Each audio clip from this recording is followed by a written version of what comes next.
involved in this trail. So all trails are involved in this act. And the problem is there's nothing in this trails bill that stands up for people that have a railway going through their property. And when the tracks were there, the train company had to look after the fencing. That was the deal. That was always the deal. They looked after the fencing. We're getting people coming off with these comments that I looked out and there's kids playing on my tractor seat in my yard, you know, because his house was close to his farm was close to the thing, and he said, we have no way of keeping people off our yards because these fences are all falling down. That's one avenue. Out west, they have just the opposite. The tracks go across whole sections of land that you may be combined on this side of the field and you have to get to the other side of the field, and the railway had a right-of-way that the farmer could cross over to the other side of the field.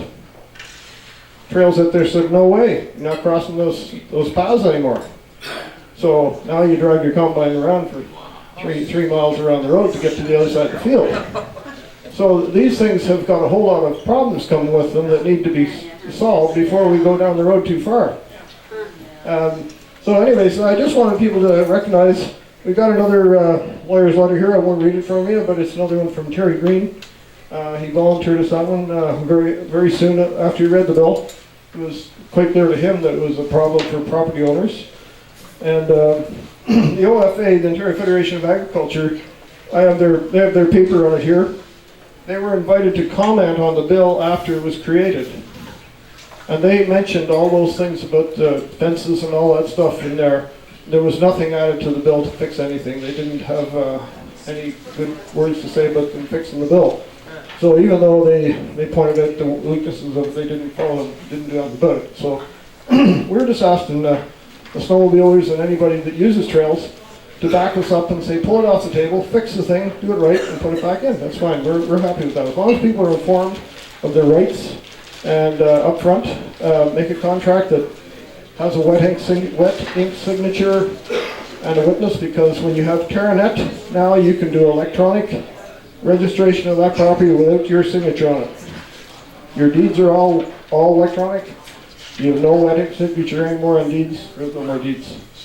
They're all in cyberspace somewhere. So, any questions? Oh, there's always one. Yeah.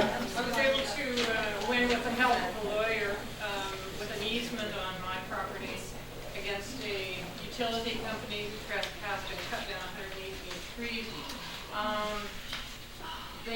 We reached a settlement.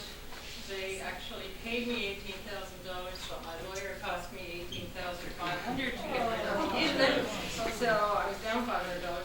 But what I argued after I got rid of my lawyer, who was overbilling,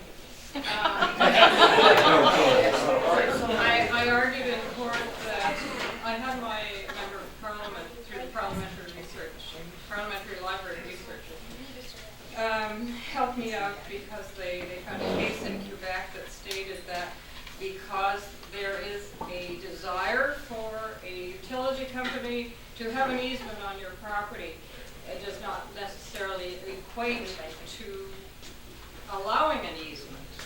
So I argued that in court. And then the utility company said, in correspondence after, we don't want an easement anymore. And then they picked up their pole and put it in the center of my Waterview site. Against the ruling of the judge, which is a breach of its Judgment.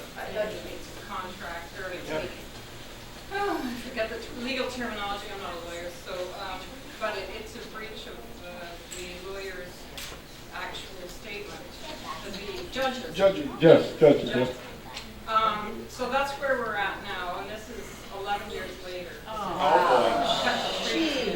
Well, we got a similar story about, and yours. This was a hydro easement I'm talking about, and a fellow bought a piece of property, and he was a former Army major and a great believer in planting trees, and he bought the old farm, the chunk of farm that he was going to plant trees on, and he had a hydro line there. And that was fine. He didn't go near the hydro line, so he planted trees, and these were black walnut trees.